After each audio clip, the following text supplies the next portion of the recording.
नमस्कार। मैं ब्रिजेश कुमार मिश्र। देश का लोकतंत्र खतरे में है। किसके कारण? मौजूदा सरकार के कारण नहीं, बल्कि कांग्रेस और संपूर्ण विपक्ष के कारण लोकतंत्र खतरे में दिखाई दे रहा है।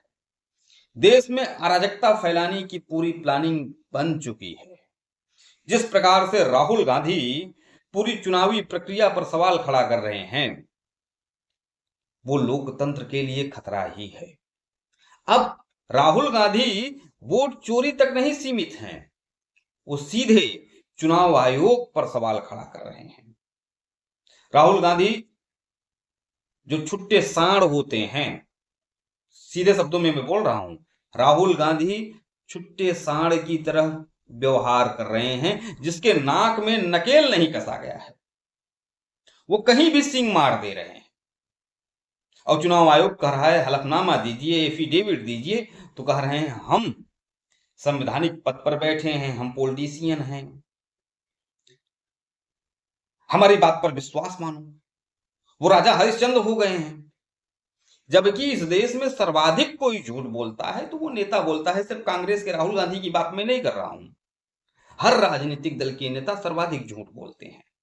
लेकिन जिस प्रकार से राहुल गांधी हारने के बाद चुनाव आयोग पर सवाल खड़ा कर रहे हैं, वह बहुत ही खतरनाक है। वो भ्रम फैलाना चाहते हैं।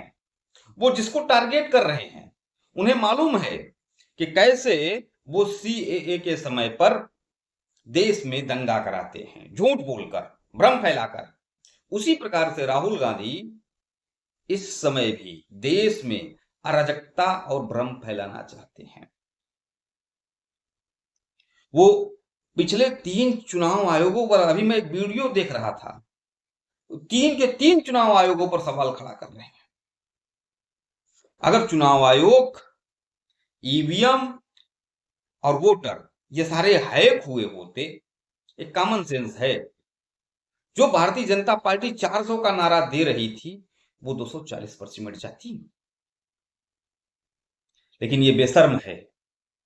राहुल गांधी बेशर्मी की सारी सीमाओं को पार कर गए हैं। वो कुछ भी बोलने के लिए स्वतंत्र हैं।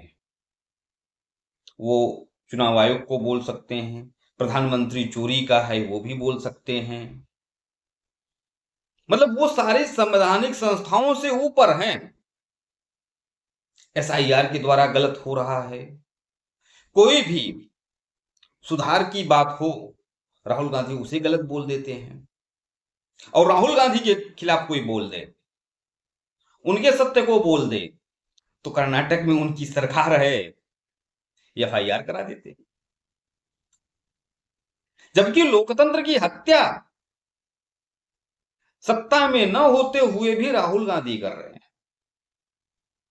उनकी जो सरकारें हैं, जो 1-2 जगहों पर उनके द्वारा मीडिया की आवाज दबाने की कोशिश की जाती है। डीडी न्यूज के 2 पत्रकारों का के ऊपर एफआईआर कराते हैं।